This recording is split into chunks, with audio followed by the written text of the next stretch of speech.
Assalamualaikum warahmatullahi wabarakatuh. Kami dari kelompok 12 yang beranggotakan saya Dayangku Siti Izzah Hafizah NIM 86 dan Siti Fazwani binti Jaafar NIM 87. Kami akan mempresentasikan tentang usia lanjut.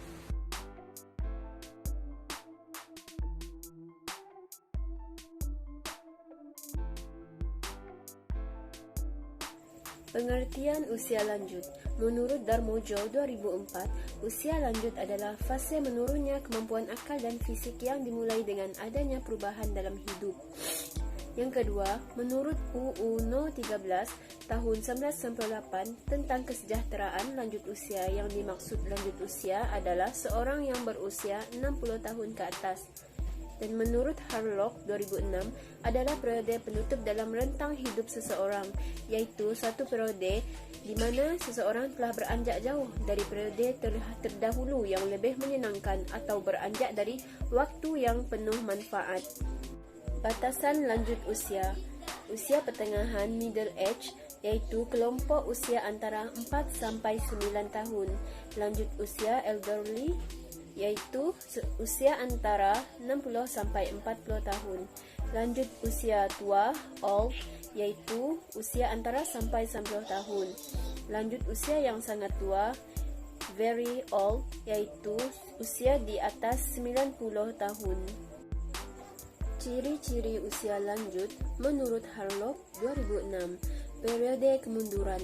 Sebagian dari faktor fisik yang merupakan suatu perubahan pada sel-sel tubuh bukan kerana penyakit khusus tapi kerana proses menua.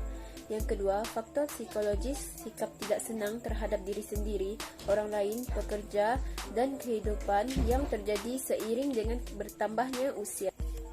Perbedaan individual pada efek menua. Setiap orang yang menjadi tua pasti berbeza kerana mereka mempunyai sifat bawaan yang berbeza, sosioekonomi, latar pendidikan yang berbeza dan pola hidup yang berbeza. Ciri usia lanjut yang seterusnya ialah menua membutuhkan perubahan peran, adanya perasaan tidak berguna dan tidak diperlukan lagi, menumbuhkan rasa rendah diri dan kemarahan, iaitu suatu perasaan yang tidak menunjang proses penyesuaian sosial seseorang. Seterusnya, penyesuaian yang buruk, iaitu mengembangkan konsep diri yang tidak menyenangkan, mewujudkan bentuk perilaku yang buruk dengan tingkat kekerasan yang berbeza. Keinginan menjadi muda kembali sangat kuat. Dewasa ini berbagai cara dilakukan untuk menjadi muda kembali, seperti obat-obatan telah mengambil tugas tersebut, yang mencoba menahan ketuaan, tukang sihir, ilmu gaib digunakan untuk mendapatkan tujuan tersebut.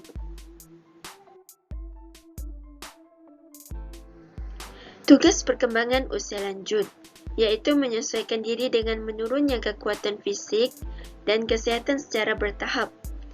Seterusnya, menyesuaikan diri dengan masa kemunduran dan berkurangnya pendapatan keluarga. Adanya menyesuaikan diri atas kematian pasangan hidup, menjadi anggota kelompok sebaya, mengikuti pertemuan-pertemuan sosial dan kewajiban-kewajiban sebagai warga negara, menyesuaikan diri dengan peran sosial secara fleksibel. Perubahan-perubahan pada usia lanjut, adanya perubahan fisik dari segi sistem pernafasan, pendengaran, penglihatan, kardiovaskular dan sistem pengaturan tubuh. Adanya perubahan kondisi mental. Hal ini disebabkan perubahan fisik, keadaan kesihatan, tingkat pendidikan atau pengetahuan serta situasi lingkungan. Dari segi aspek mental emosional sering muncul perasaan pesimis, timbulnya perasaan tidak aman dan cemas, adanya kekacauan mental. Perubahan dari segi psikososial pula, adanya minat, isolasi dan kesepian, dan peranan iman. Perubahan dari segi spiritual, agama atau kepercayaan makin terintegrasi dalam kehidupannya. Lanjut usia makin matur dalam kehidupan keagamaannya.